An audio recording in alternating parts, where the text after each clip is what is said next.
From who gets stuck with a credit card debt when a loved one dies to Consumer Reports pulling its seal of approval from 4 Microsoft Surface devices. Danielle Serino here with maybe more than one for the money tonight. Hi, Danielle. Hi, Sarah. You know, getting Consumer Reports to recommend a product, a very big deal. Losing that recommendation, even bigger. The company is now warning people from buying Microsoft Surface laptops and tablets. This is huge.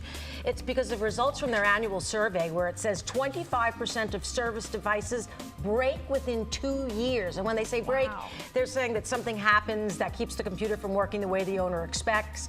Microsoft responded, of course, saying its devices are extensively tested for performance and reliability, but that didn't stop Consumer Reports from adding that it couldn't currently recommend any other Microsoft laptops or tablets, including the latest one that was just introduced in June. Wow, and I know a lot of schools use these Surface tablets as well, so it's got to be on their mind. And if it's a 2-year and it's the average is break, well, 25%, but that's still a lot. And that's why I always say, when you are, well, first of all, do you have one of these? I don't. I have an iPad. I have an HP, which I absolutely love, but their customer service is the worst.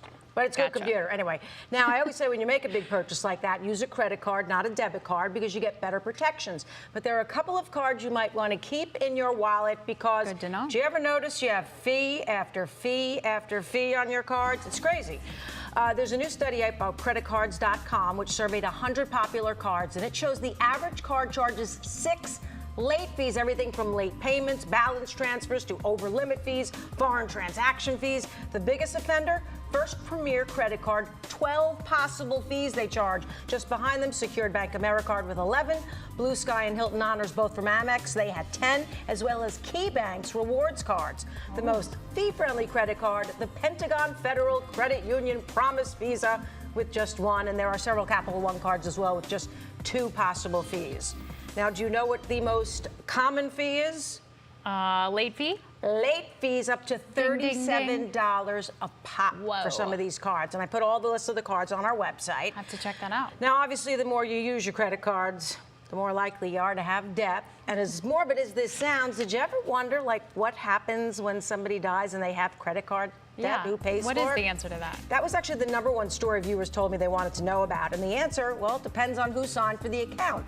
Joint card holders or co-signers, well, get ready to pay up. The companies are going to hold you responsible if the person died.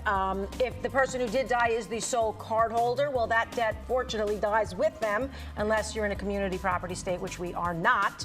Also, you're in the clear if you are just an authorized user on the account. Typically, the survivor is not responsible, but you got to check those terms carefully. And just one more thing, people were asking me about IHOP and Applebee's closings. We didn't forget about you. We put them on my Facebook, my social media pages. Yeah, we've been curious which locations those were going to be. They didn't announce them yet, but there's going to be about 150 closing. Wow.